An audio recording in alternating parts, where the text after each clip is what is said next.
যদিও কেল্লার দরবারের আশেপাশের ভিতরে এলোমেলো ফুংডা স্যাংডারা গাঞ্জারা আসর বসায়, কিন্তু আল্লাহর ওলি কেল্লা দো সত্য কথা কয় না। সুন্নিরা আল্লাহর ওলির পক্ষে, তবে যারা গান বাজনা করে নাচানাচি করে তারার বিপক্ষে। কথা কোন ঠিক কি না? এদের কারণে সুন্নিয়তের বদনাম হয়, এদের কারণে আহলে সুন্নাত ওয়াল জামাত তরিকতের বদনাম হয়। কেল্লা শহীদ কেমন ওলি ছিল রে বাবা!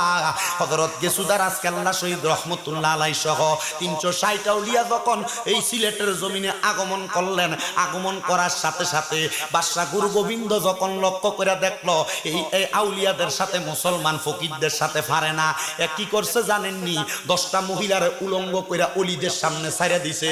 আল্লাহর অলিরা কয় আমরার নজরটা নিচা নজর, আমরার নজর দিয়া অলির দিকে তাকানো সম্ভব না।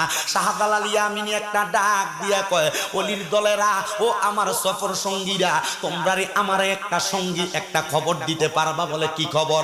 দেখছনি আমরা সামনে যে উলঙ্গ মহিলাটি ছাইরা দিল, আমরা তো তাদের দিকে তাকানো সম্ভব না, যুদ্ধ করা সম্ভব না। এমন ভাবে যদি আমরা সামনের দিকে অগ্রসর হই তাহলে তারা তো আমাদেরকে মাইরা ফেলবে।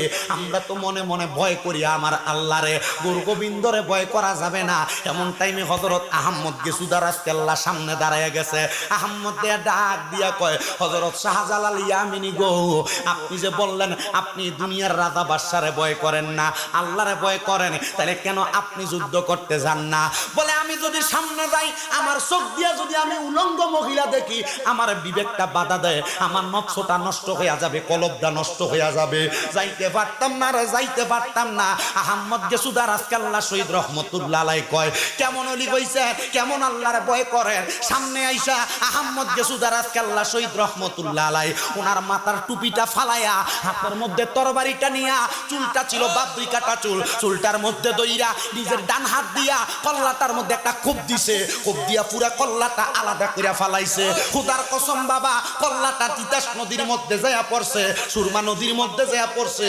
ওই কল্লাটা পড়ার পরে আহমদ গেসুদারাজ কেল্লা কাটা কল্লা বিহীন দেহটা লইয়া তরবারিটা দিয়া ওই 10টা মহিলারে তরবারির আঘাত দিয়া কতল করে দিছে, কতল করে দিছে। বন্ধুরে, আরে কল্লা তো নাই, দেখছে কি দিয়া? কলবের চোখটা খোলা, কলবের চোখটা খোলা। এবার আপনারা বলেন, তরিকতের তালিম নিয়া আমরা সবাই কলবের চোখটা খোলার দরকার আছে না নাই? জবান খুলা কোন আছে না নাই? আর মোহাব্বতের আওয়াজে কন্যা আছে না নাই? ওরে মন ভাঙ্গা না মসজিদে ভাঙ্গা, ভাঙ্গাই আল্লাহর কাবা ঘর, ভাঙ্গাই আল্লাহর কাবা ঘর, মন মন্দিরে আল্লাহর বাড়ি, বেতাহা দিস না তার ভিতর। মন ভাঙ্গা না মসজিদে ভাঙ্গা, ভাঙ্গাই আল্লাহর কাবা ঘর, ভাঙ্গাই আল্লাহর কাবা ঘর, মন মন্দিরে আল্লাহর বাড়ি, বেতাহা দিস না তার ভিতর। আসলে কাবা না চিনিলে ডাকলে কি আর তারে মিলে? আসলে কাবা মিলে, নামাজে রোজা যাই বিফলে, নামাজে রোজা বিফলে বিথা।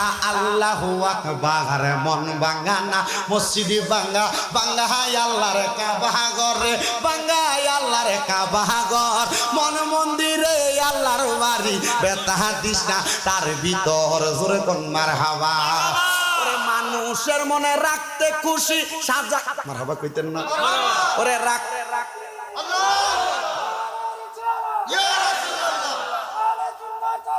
জিন্দাবাদ, সোনাকান্দা দরবার জিন্দাবাদ, জোরে কোন মারহাবা, আর জোরে কোন মারহাবা।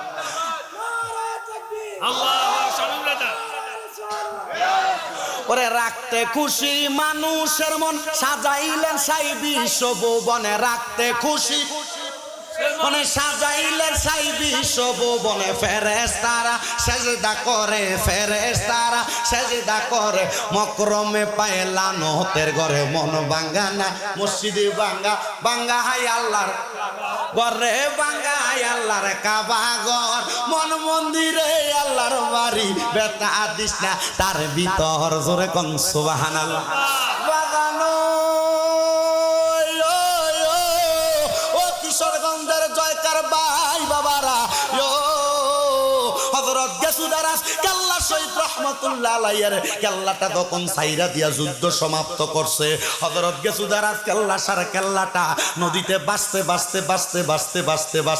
তিতাস নদীর পারে দিয়া বর্তমান খরমপুরের নদী দিয়া যখন বাইসে আসছে হিন্দু জেলে মাছ বেচে এখন তো মুসলমানেরও মাছের ব্যবসা করে কিন্তু আগে মাছের ব্যবসাটা করতো কারা হিন্দুরা করতো এটা তাদের পৈতৃক একটা ব্যবসায়িক দ্বারা ছিল হিন্দু ব্যবসায়ী জাল্লা মানুষ ক্ষেতের ওই নদীর মধ্যে জাল বাইতে হঠাৎ করে দেখতেছে জালের মধ্যে কি জানি একটা মানুষের মাথার মতো দেখা যায় দাড়িওয়ালা লম্বা চুলওয়ালা মাথাটা তোলার পরে ওই হিন্দু লোকটা চিন্তা করলো হাই রে কার মায়ের